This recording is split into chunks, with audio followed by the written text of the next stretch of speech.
Welcome back to Money in Life TV. I am Mike the CPA. This is my sidekick Chipper. I'm here. YouTube family, what is up? It is so good to see all of you once again, and it is so nice to be able to hang out with you again on YouTube to talk more about investing. In today's video, I'm going to be talking to you about Vanguard Growth ETFs, or in other words, Vanguard Growth Index Funds. But before we dive into it, I just want to take a moment to say welcome to anybody who's brand new to this channel. If you're somebody who wants to learn more about investing, more about taxes, more about personal finances and subjects like that, I would highly consider subscribing to our channel, and you can do that by hitting the red subscribe button down below.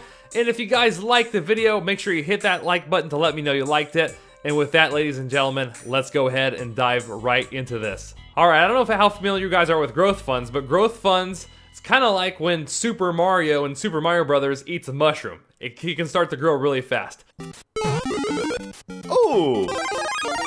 Hooray! I'm a pig! And so in today's video, we have 4 Vanguard ETF growth funds. These are all 4 of them. We're going to cover them all and one by one, and then we're going to compare them side by side to see what stocks they own and which one's better or worse and which ones might be best for your portfolio.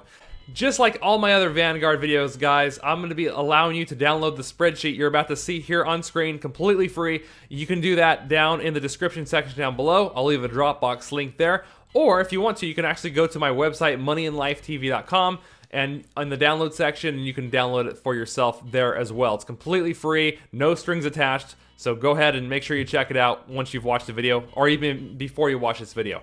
Alright guys, let's get the show on the road. Now come join me on screen. Here we go. Okay, ladies and gentlemen, before I start covering this in detail, I just want to make it clear, because I've gotten a lot of questions on some of my other Vanguard videos, that you don't have to have an actual account with Vanguard in order to buy these index funds that we're showing on screen, or any of the ones I've talked about in my other Vanguard videos. You can have an account with Robinhood, Scottrade, E-Trade. Pretty much any platform, at least to my knowledge, will work. So just so you know, you're not limited just to buy things from Vanguard. I personally don't have a Vanguard account. We have a Vanguard 401k through a previous employer, but that's a different story. I don't have a separate Vanguard brokerage account. So I just want to make that clear. So don't feel like you have to have a Vanguard account in order to buy these, because you absolutely do not have to. Okay guys, let's go over these in detail and let's have some fun with these. First one we're talking about today is VUG, and that's the Vanguard Growth Fund ETF. And just so you guys know, all of the research shown on in this video and on this spreadsheet, it's all coming directly from the Vanguard website, and you can find links on each tab of this workbook to these different Vanguard funds, and they'll take you right to the Vanguard website. The date of research I've done this is on January 27th of 2018. Obviously, the market goes up and down, so you know the numbers in this video might have changed a little bit, but for the most part, they should be pretty solid because this thing has been around for 14 years. So this is based on 14 years of history. So it has a dividend yield of 1.22%, and the VUG is a popular fund I hear about through multiple YouTubers and just multiple people in the community. So I know this is probably the most popular growth fund for Vanguard, at least from what I've heard out there in the community and online. I'm sorry that people are so jealous of me, but I can't help it that I'm popular. So let's go down the line here. Let's look at its average annual performance, meaning this is what you can expect on average every year in terms of what kind of returns you can get from this growth fund. So notice in 1 year, this past year was exceptional in the stock market, but at 27% rate of return just recently.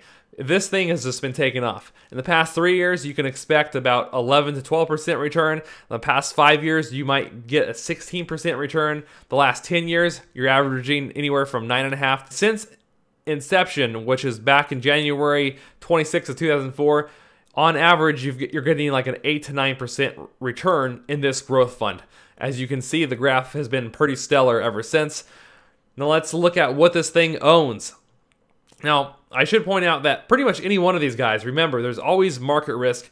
We have no clue how this thing's going to perform in the future, right? The results may change. But, you know, if the market crashes, is this going to crash with it? Well, probably. It's probably going to go down pretty significantly. but maybe not as much as the overall market. So it just depends. But just keep that in mind that results in the future could change, right? But that's true of any kind of investment. All right, so the top 10 holdings. Number one, it owns Apple, Alphabet, which is Google, Amazon, Facebook, Home Depot, Visa credit card, Comcast, Coca-Cola, Philip Morris, AbbVie, I don't think I'm even saying that right. So this is its top 10 holdings. But all in all, guys, it owns 319 different stocks. I'd lose my mind trying to keep track of all those. But on each tab of the spreadsheet, what I've done is I'm giving you a list of their top 100 stocks in each one of these growth funds. So this is VUG, guys. So go ahead, like I said, download the spreadsheet for yourself, look it over, see what kinds of stocks it owns, see if it makes sense to you, if you understand it, and then if it makes sense for your portfolio.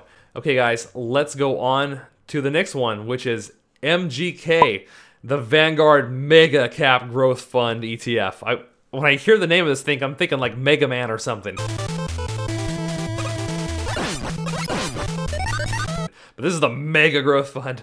So this is MGK. So it has a dividend yield of 1.31%. So you're getting a small yield on top of the growth. Now this one's actually not been around as long as the VUG. Because notice it's only been around 11 years. VUG was around for 14 years, so it has a little bit less of a track record. Oh, I want to point out, guys, that the expense ratios, right here is where you can find the expense ratio. It's less than 1%. It's like 0.07. So what I found is that pretty much every expense ratio on these growth funds, on these ETFs for Vanguard, are all like 0.07%. So it's super cheap. You really can't get much cheaper than that, guys. Not that I know of. So let's go down the line here. Let's see what kind of average annual performance we're going to get from this thing, or what we can expect. Now, last year, this thing actually outperformed VUG. Look at this. It almost has a 30% rate of return. Dominating! 29.47%. In the last 3 years, you can expect a little bit over a 12% rate of return. The last 5 years, 16.5%. Last 10 years, almost 10%, right? 9.85. And since inception, which is in 2007, it's gotten, well, notice it's at the end of 2007. I want to point that out because the market had pretty much, I think the market had already gone down at that point. But since inception, you're getting like a 10% rate of return every single year. And that's not bad for a good track record. Okay, let's look at the top 10 holdings. So here we go. It owns Apple, Alphabet, Amazon, Facebook, Home Depot, Visa, Comcast. It's like, wait a minute. Didn't we just read this list? You guys notice something right there? The only stock that's different on this list versus VUG is they have Boeing, whereas this one have AV. And so it's just like, it's almost the same stocks all over again. So it's really interesting. So if you think you're going to get diversification between these two things, I'm going to prove to you that that's not the case. So this one doesn't own as many stocks as VUG. It owns 130 stocks in total, which you can find that right there. Here's a list of the top 100 holdings of this puppy. And you're going to find a lot of the same companies are on this list just as they were in VUG. So not a lot of difference in terms of stock ownership there between these two index funds. Okay, guys, let's go to the next one. VOT, the Vanguard Mid Cap Growth. So MGK and VUG were looking primarily at large cap stock growth. Now we're going to look at mid cap level growth. So these are smaller companies, okay? These are mid-cap size companies. The dividend yield, it's smaller because the companies are not as established. It's 0.81%, so less than 1%. It's been around, though, for 12 years, okay? 12 years, so it's got a pretty good track record. Higher risk because the companies are smaller, they're less established, so there's more risk involved in this kind of fund. So just keep that in mind. There's more potential room for growth, but there's also more risk. Let's see what kind of returns this thing's been getting since inception. Over the course of 1 year, this thing's gotten around a 22% rate of return. Over 3 years, it's getting about an 8% rate of return. 5 years, 14%. 10 years in, it's getting around a 7 to 7.74% rate of return. Since inception, you're getting about a 9% rate of return on average, okay? So not too bad. I mean, honestly, guys, after reviewing these, any one of these would work out pretty well in your favor. You would still be beating the averages, honestly. But let's take a look at the top 10 holdings of this puppy. And I don't even know what a lot of these companies are, but Fiserv Inc., I don't know what that is. I'm not going to try to go over all the names of these things, but I know it's Dollar Tree. You guys notice any other companies in here? There's Moody's Corp.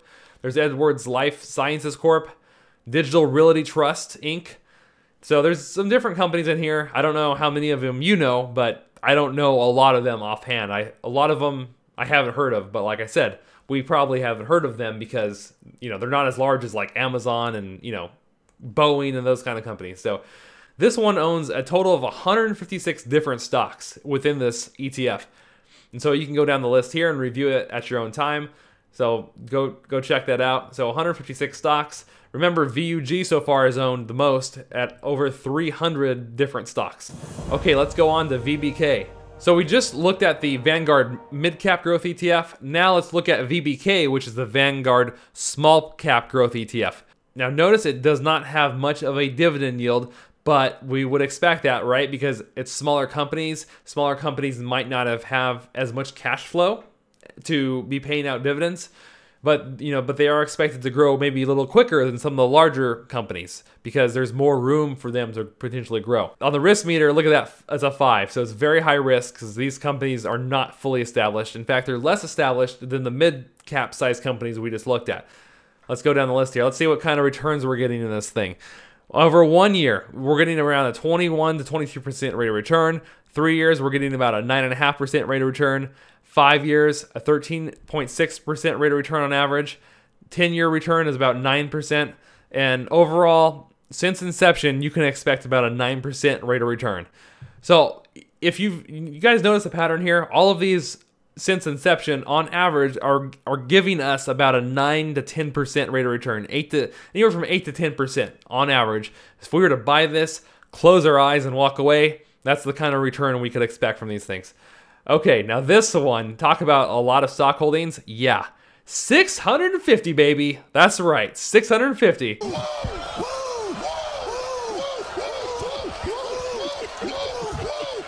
Woo! Lots of stock holdings here. Diamondback Energy Inc., XPO Logistics, and TransUnion. I think TransUnion is the only company I even recognize on this list. Bluebird Bio.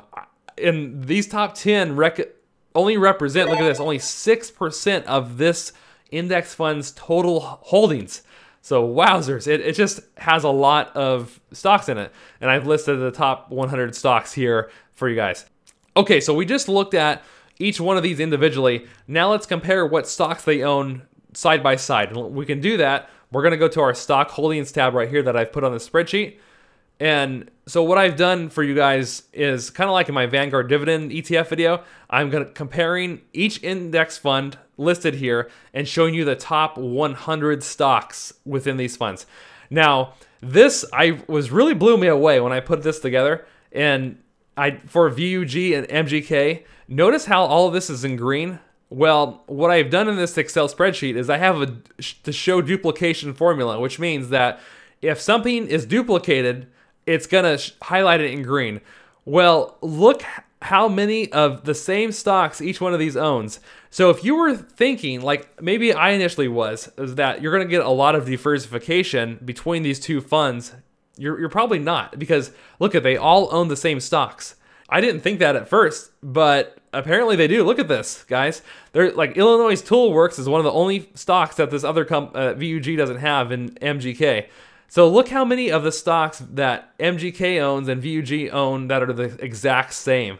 So the only difference really between them, once you can visually see this, is that they might own different percentages of the company. So maybe this one has $100 invested in Apple over here, right? And maybe this one only invested $80 in Apple over here. But for the most part, guys, these own the exact same stocks. But of course, VUG, the other main difference is that VUG does have more stocks in total that it holds. So just something to keep in mind. I thought that was really interesting. Now, the opposite is true for VOT and VBK. So VOT is made up of mid-cap size growth stocks. VBK is made up of small-cap size growth stocks. And they virtually have nothing in common. Look, there's not a single stock on this list between the two that they have in common, at least not in the top 100 holdings of these index funds. So keep that in mind. All right, let's do that thing where we compare these against each other. Now let's look at VUG versus MGK, and let's see how you would have done had you invested in either one of these.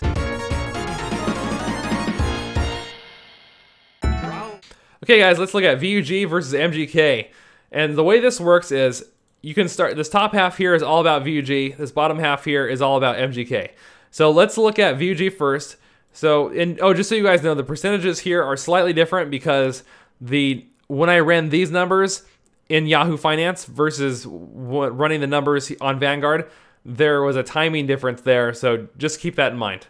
So after 1 year, VUG had a 35% change. After 5 years, it's at 103%. And since inception, it's gotten around your money would have grown by 204% after 14 years.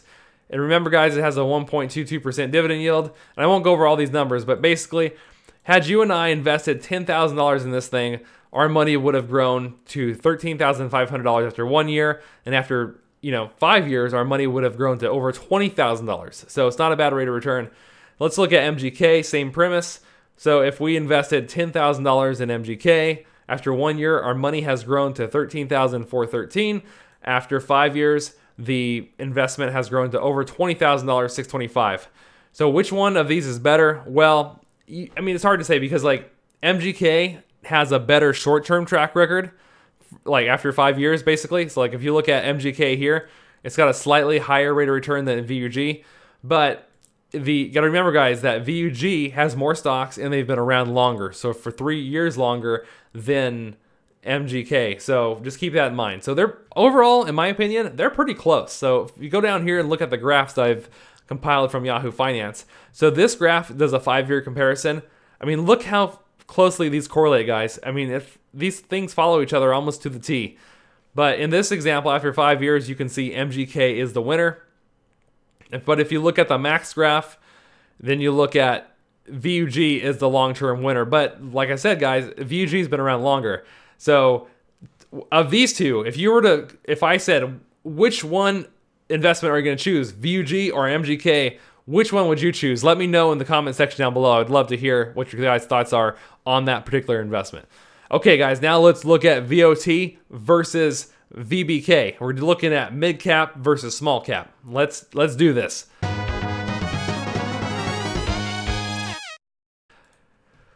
All right, so this top half is all about VOT, which is the mid cap size fund. VBK is all about that small cap growth fund, okay? So after 1 year, we're looking at a 24% rate of return in VOT. After 5 years, a cumulative rate of return of 83%. After it's max duration, you're looking at a 163% rate of return on this money. And basically, if if we invested $10,000 into this thing, our $10,000 is going to grow into $12,416. Then after 5 years, it will grow to $18,350. Looking at VBK. Oh, and it does have a small dividend yield. So for every $10,000 you and I invest, you can expect an $81 in income. So not a lot. I wouldn't count on the income, but it's nice. It probably pays for the investment fees on these things. So that's kind of nice. VBK. We're looking in the first year, looking at a 25% rate of return. After 5 years, it's around 79%.